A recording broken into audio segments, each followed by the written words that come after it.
देखिए profit and loss का जो है इस तरह का क्वेश्चंस एग्जाम्स में अगर आपका आता है तो आप क्या करिएगा, क्वेश्चंस क्या दिया हुआ है कि एक वस्तु का जो क्रयमूल है, कॉस्ट प्राइस है, वो आपका एक वस्तु का क्रयमूल आपका 4,000 रुपया है और फिर कहता है यदि इसे 20% के छूट पर बेचा जाता है और निकालने के लिए कहता है आपका अंकित मूल्य, मार्क्स प्राइस आपको निकालने के लिए कहता है। फिर कह रहा है कि क्रयमूल और विक्रयमूल दोनों समान। अगर इस प्रश्न में यह दिया हुआ है कि क्रयमूल जो है, क्रयमूल और विक्रयमूल अगर ये दोनों आपस में समान है, यानी कि जितना क्रयमूल होगा उतना ही विक्रयमूल होगा और वस्तु का क्रयमूल आपका जो है 4,000 रुपया दिया हुआ है और इसे 20% के छूट पर बेचा जाता है। 4,000 रुपया क्रयमूल है, 20% के छूट पर बेचा जाता है, तो निकालने के लिए कहता है अंकित मूल्य क्या होगा। देखिए इसको, इसका जो है निकालने के लिए कहता है आपका अंकित मूल्य क्या होगा।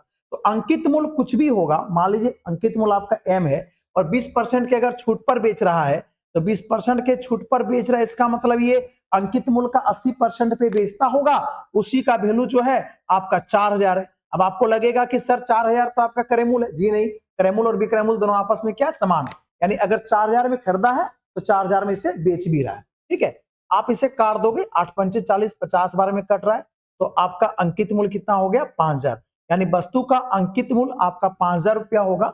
वस्तु का अंकित मूल्य 5,000 जो कि आपका ऑप्शन नंबर बी में है। ठीक है, तो सेम इसी प्रकार का एक क्वेश्चन जो है मेरा आगे दिया हुआ है। ठीक है, आप इस प्रश्न का उत्तर जो है बनाकर कमेंट बॉक्स में जरूर कमेंट करिए। ठीक है, all the best, thank you.